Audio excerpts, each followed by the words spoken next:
encourage as much small business growth in the community as we possibly can. It would not only provide jobs, but we could encourage the development of small business by offering tax breaks for people who put in solar energy or geothermal energy. Yeah, there are a few new homes being built in District 2, actually, that do use geothermal energy and, and sustainable landscaping as well. And for those homes and, people that want to adopt, gardens in on their lawns, that sort of thing, we would call for those people to be given tax breaks, incentives to adopt better infrastructure on their own homes. And geothermal, I think the technology has gotten a lot better. Yes. We have friends who put geothermal in their old Victorian home in New London about, I don't know, maybe a dozen years ago, and they said that right now you can have wells and they can support a whole block, not just a single house.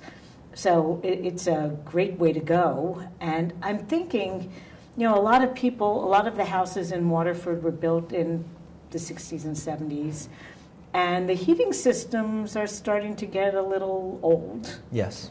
So as people are thinking about what to replace it with, if you can go solar or geothermal instead of natural gas or sticking with oil, it would help everyone. Yes. The price of oil just keeps going up, and I think that it's good for the town when people adopt sustainable practices, and it's good for people's wallets when they do so as well. Well, oil has gone down recently, but there's no guarantee it'll stay there. But yeah, in fact, it's guaranteed that it won't stay there. It's not guaranteed. We purchased today, and I thought, wow, this is as good as it'll get. But it still costs hundreds of dollars a month for heating oil in the winter, and any kind of environmental energy would pay for itself over a relatively short period of time. Now you mentioned encouraging small business, and do you see any, not conflict exactly, but does this seem to be kind of a new idea in Waterford, which with its malls has appealed to big box stores in the past? I think that in terms of talking about inviting small businesses to Waterford, it's not a new idea, but in terms of actually taking steps to do so, I think that would be a new action. Leadership is about action. It's not just a position. So, in terms of bringing small businesses into like the new developments that are being proposed in Mago Point and Jordan, that area, that's very important, because when we bring in these large chains, oftentimes they're getting tax breaks, so Waterford isn't benefiting as much. And, they're not necessarily employing within Waterford. They aren't paying high wages, and they're not as stable when it comes to employment. So bringing in small businesses to make a community-centered economy is very important. Yeah, there is, a lot more of a multiplier effect with the dollars staying here when you have a small business. Because, yes, in terms of employee, paying more, but also their lawyers are going to be local, their accountants are going to be local. It's a ripple effect. You bring in big chains, and they're artful dodgers. They, for example, will register their cars in another state, so they don't have to pay local taxes. Right.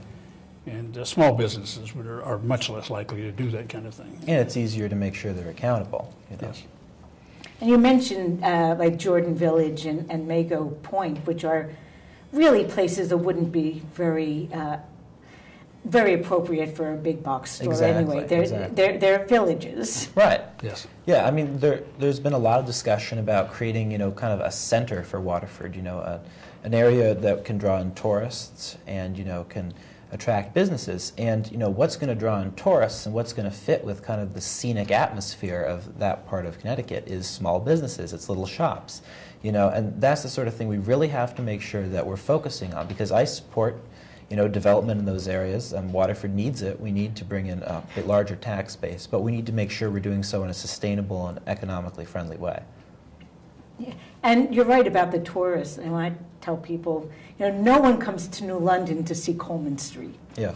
There are, there are McDonald's everywhere. It's like it's not going to make or break a destination. Yeah.